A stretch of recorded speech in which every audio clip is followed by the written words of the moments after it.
होली है।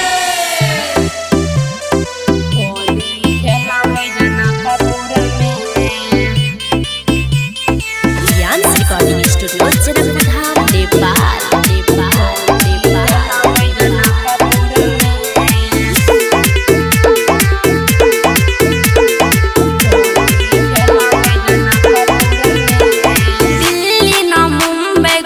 खपुरा में दिल्ली न मुंबई गोरखपुरा में होली खेलबै जनकपुरा में।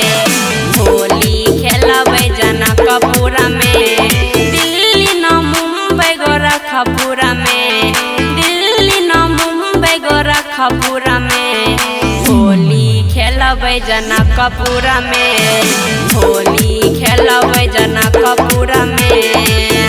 Recording studio Janakpur Nepal. DJ Om Shankar Parsa Harbhinda. Mithila नगरिया में होली के अलगे छै कहानी रे। बरसों से चलन हमर पुरखा के छै निशानी रे। मिथिला नगरिया में होली के अलगे छै कहानी रे। बरसों से चलन हमर पुरखा के छै निशानी रे। नाम छै एकर बड़ी दूर में। नाम छै एकर बड़ी दूर में। होली खेलबै जनकपुरा में। होली खेलबै जनकपुरा में। दिल्ली न मुंबई गोरखपुरा में होली खेलबै जनकपुरा में। होली खेलबै जनकपुरा में। Recording studio Janakpur Nepal. DJ Om Shankar Parsa हरभिंडा।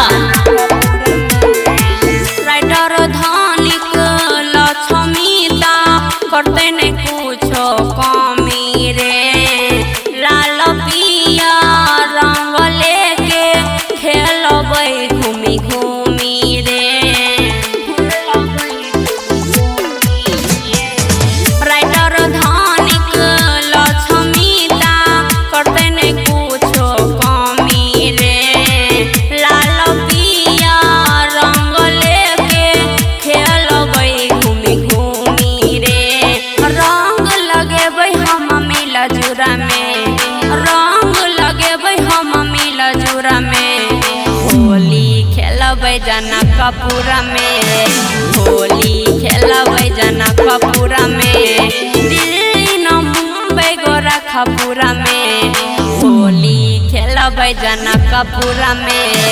Holi खेलबै जनकपुरा में।